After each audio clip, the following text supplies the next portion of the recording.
Now begin. Abrupt. Abrupt adjective, sudden and unexpected. आकस्मिक, जो अचानक हो और जिसकी उम्मीद भी नहीं की हो, आकस्मिक. ATTAIN, attain. Attain, VN यानी transitive verb plus noun. To succeed in getting something, usually after a lot of effort.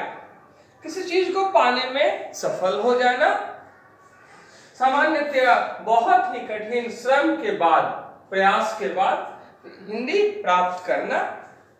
Then CLEFT, collect. Cleft, noun, a natural opening or crack.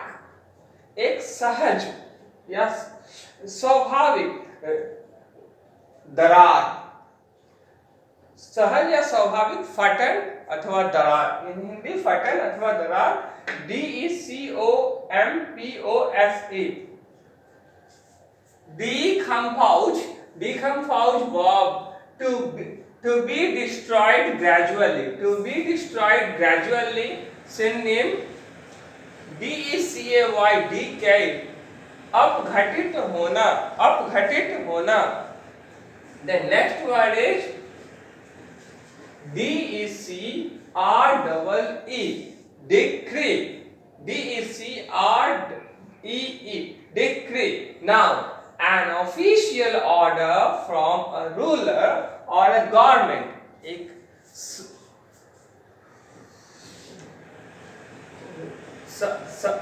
शाही आदेश या कार्यालय संबंधी आदेश एक शासक अथवा सरकार के द्वारा. इन हिंदी आज्ञप्ति, अध्यादेश या राजाज्ञा या सरकारी आदेश. यू कैन से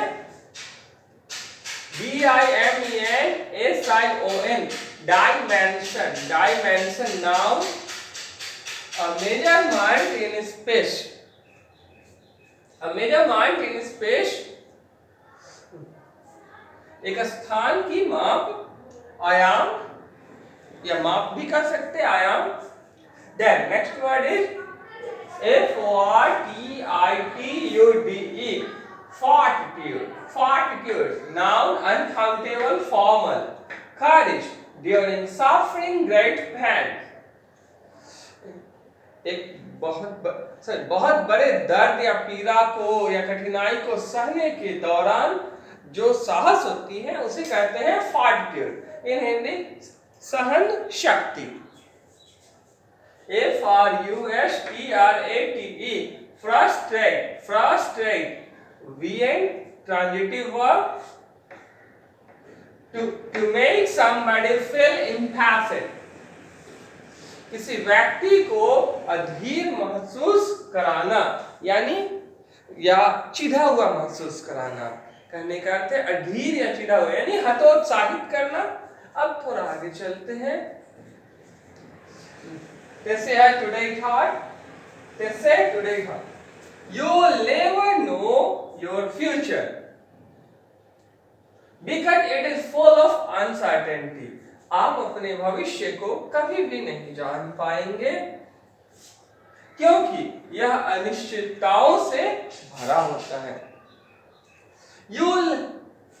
You to live in your present. आपको अपने वर्तमान में रहना ही पड़ेगा.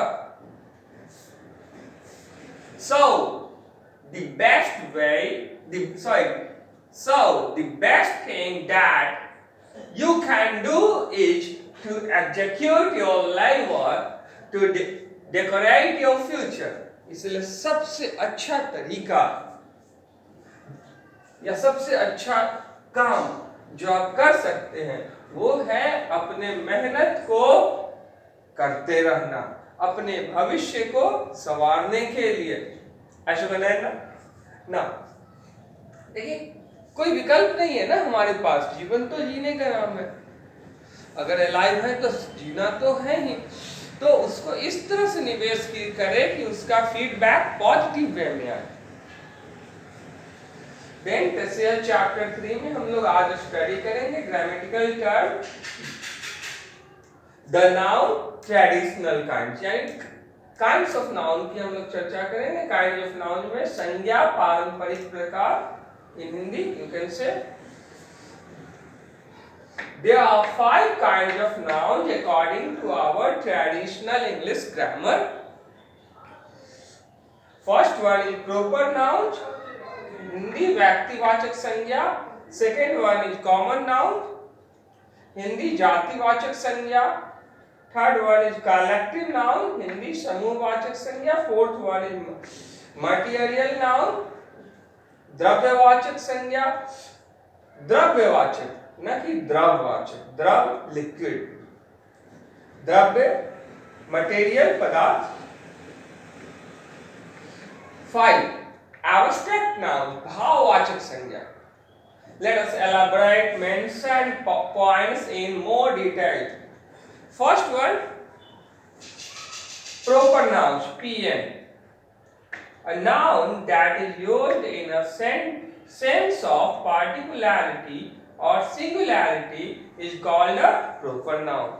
एक संज्ञा जिसका उपयोग पार्टिकुलैरिटी यानी खासपन को दिखाने के लिए होता है, या सिंगुलैरिटी यानी अद्वितीयता को दिखाने के लिए होता है, व्यक्तिवाचक संज्ञा कहलाता है।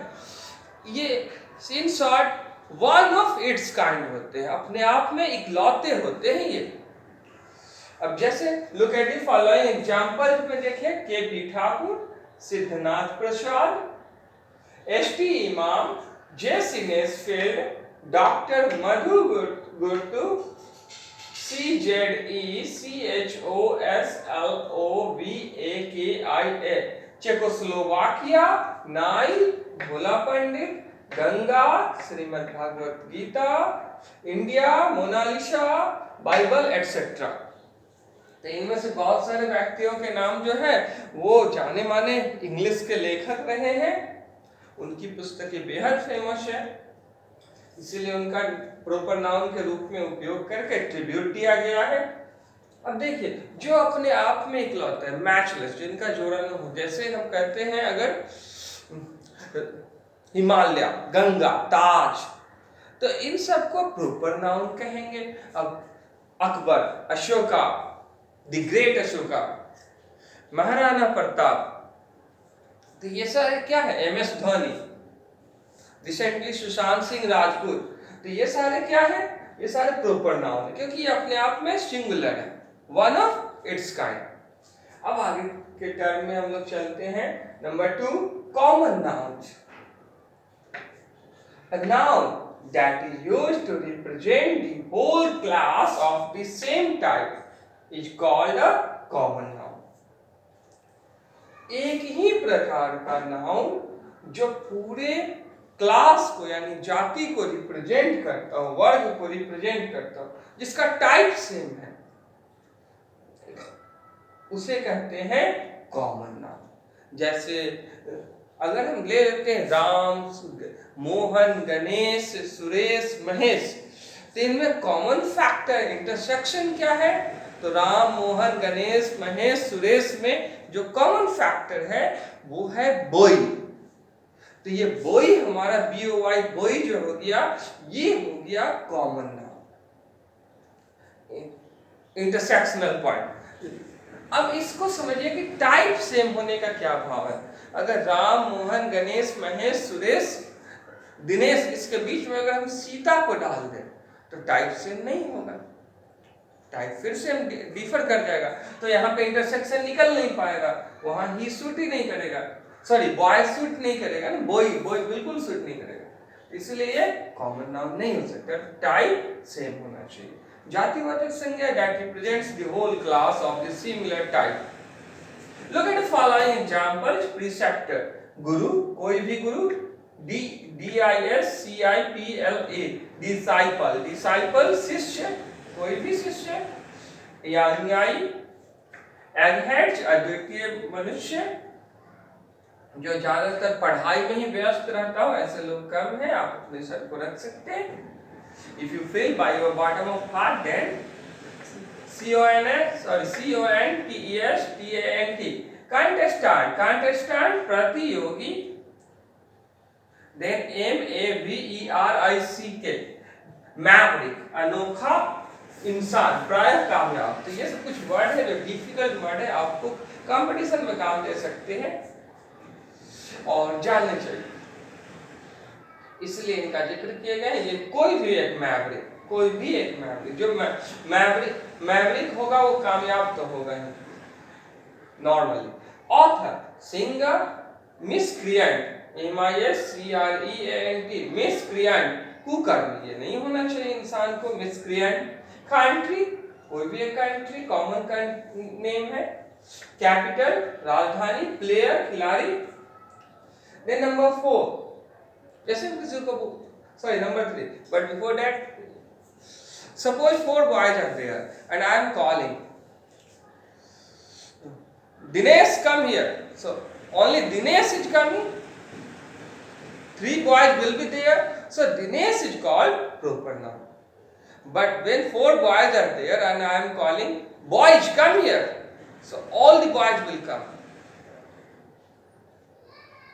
So what is this? The common noun represents the whole class and proper noun represents the one of its kind, singularity or particularity, so a term. Then 3, COLLECTIVE, collective, NOUNS, nouns. Collective noun is short, call and a noun that is used in a sense of collection is called a collective noun. एक संज्ञा जिसका उपयोग संग्रह के भाव या अर्थ में किया जाता है, समूहवाचक संज्ञा कहलाता है। Look at the following examples. 1, hard, youth, भीड़ या झुंड, इसके अर्थ हो सकते हैं। अब इसमें जैसे फ्लॉक के भी झुंड होते हैं, समूह, दल, तो कहाँ पे यूज करें? बच्चों को अक्सर प्रॉब्लम होते रहते हैं, तो इस केस में उनको सपोर्ट करने के लिए एग्जैक्ट यूज का एक्सप्लेनेशन किया गया है, जो अन्य ग्रामेटिकल बुक में रेयर है, देखने को नहीं मिलता। And very essential to us to memorise these terms.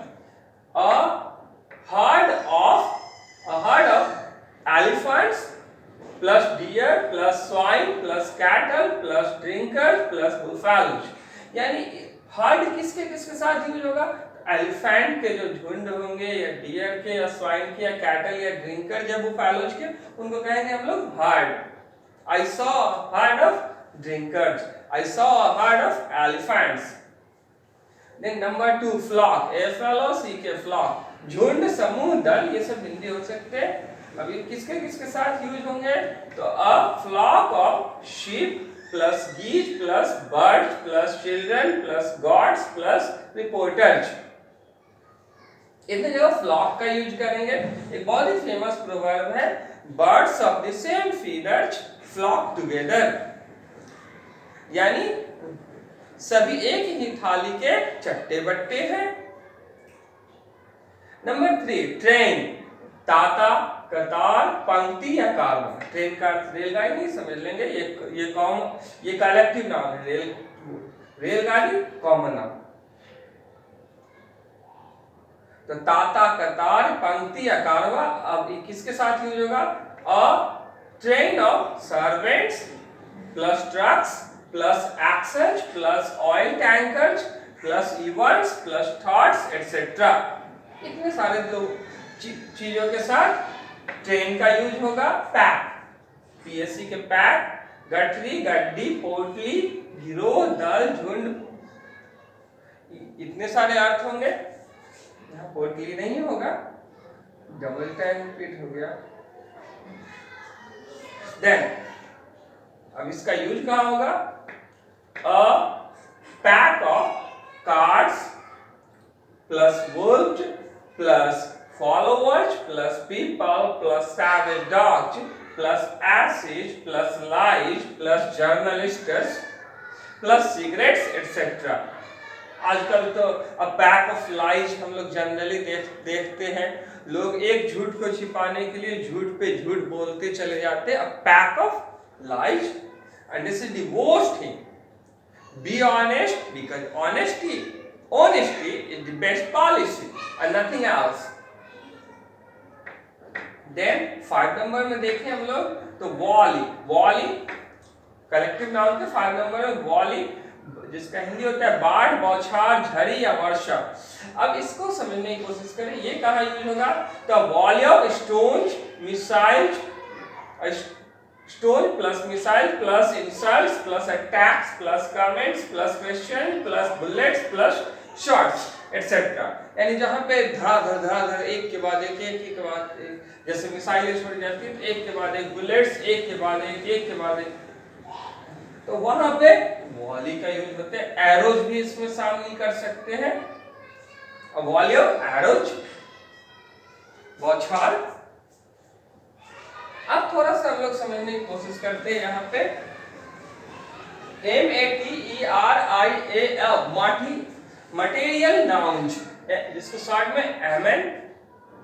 Then a noun that is used in a sense of a matter or substance, एक पदार्थ जिसका उपयोग एक संज्ञा जिसका उपयोग एक पदार्थ के रूप में होता है, which is measured or weighed, जिसका इसे नापा या तौला जाता है, is called a material noun, एक द्रव्यवाचक संज्ञा कहलाती है। Look at the following examples. PHLEGM, phlegm, phlegm नहीं कहेंगे, फ्लेम। बलगम या श्लेष्मा हिंदी होता है, इसको गिना नहीं जा सकता है, अनकाउंटेबल है ये। स्पीटर, SPITTLE या TTLE, स्पीटर। थूक, सिनोनिम स्पीड भी कर सकते हैं, आजकल स्पीड ज्यादा कॉमन है। SALIVA, सलाइवा, लार या राल भी होता है, इस कहीं RELISH, रैलिश, मसालेदार रस। अक्सर हम लोग झोल वगैरह खाते हैं, आलूदम में मसालेदार रस मिलते हैं। ऐश, राख या भस्म। PUS, पाश, मवाद या पीप जो घाव में अक्सर पीले पीले निकलते हैं उन्हें कहते हैं।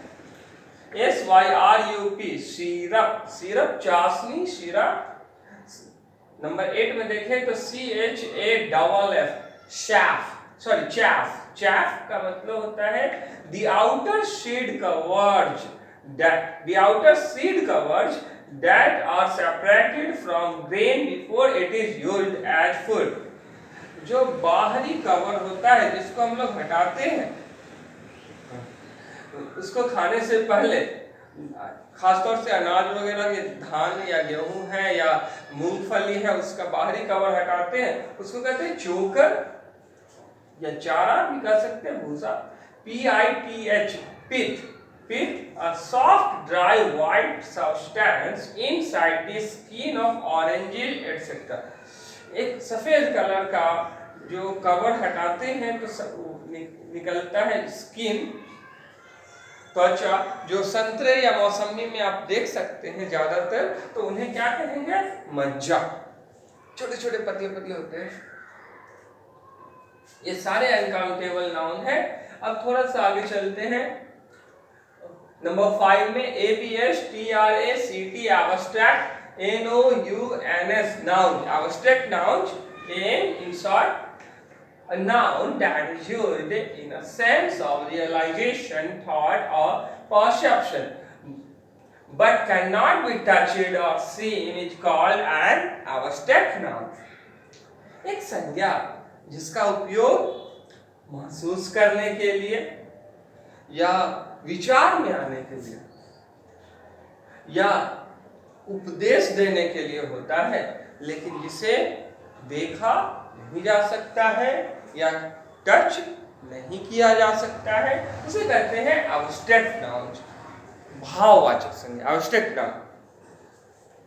अब ये ज्यादा इफेक्टिव होता है क्योंकि जो चीज दिखाई नहीं देती है उसका ज्यादा इन्फ्लुएंस होता है। नंबर 1 DURESS, ड्यूरेश, बाध्यता, अनिश्चित दबाव। अक्सर बच्चों पे पेरेंट्स के द्वारा दिए जाते हैं। बाध्यता फर्स्ट आना है, ईमानदारी से पढ़ो, ये काम करो, वो काम करो, प्रिंसिपल के द्वारा दिए जाते हैं। तो ये जो बाध्यता है, ड्यूरेशन, ये दिखाई नहीं देता, या बॉस के द्वारा सर्वेंट्स पे दिए जाते हैं, अपने जूनियर्स पे, ये सारे दिखाई नहीं देते लेकिन बहुत ज्यादा असर करते हैं माइंड पे। बहुत सारे बच्चे इसके कारण कमिट सुसाइड भी करते हैं, जो कि नहीं करनी चाहिए। COMPLICITY, complicity. कॉम्प्लिसिटी सहापराधिता। सहापराधिता, जैसे एक बच्चा गलत काम कर रहा है, दूसरा उसका फ्रेंड, उसने उसको कोऑपरेट किया, तो वो क्या दिखाया? सहापराधिता, कॉम्प्लिसिटी। Complicity, MUNIFICENCE। म्यूनिफिशंस, म्यूनिफिशंस महान उदारता, जिसको वदान्यता भी कहते हैं। उदारता तो है ही, लेकिन महान उदारता, जैसे राम की उदारता जो है महान उदारता है, कृष्ण की सुदामा के प्रति जो उदारता है महान उदारता, बियॉन्ड एक्सपेक्टेशन। अब थोड़ा सा आगे हम लोग चलते हैं। CHICANERY, इसको चिकैनरी नहीं बोलेंगे, शिकैनरी, शिकैनरी, तलावश, झांसा या वाक्छल।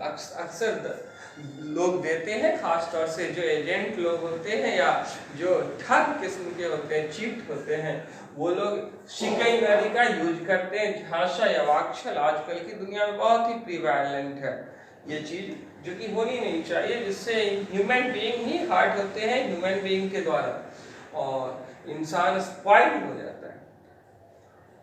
देन VERACITY, वराशटी, वराशटी सत्यवादिता, ये होनी चाहिए सत्यवादिता। इससे इंसान दिमाग में नहीं दिल में राज करता है, सत्यवादिता।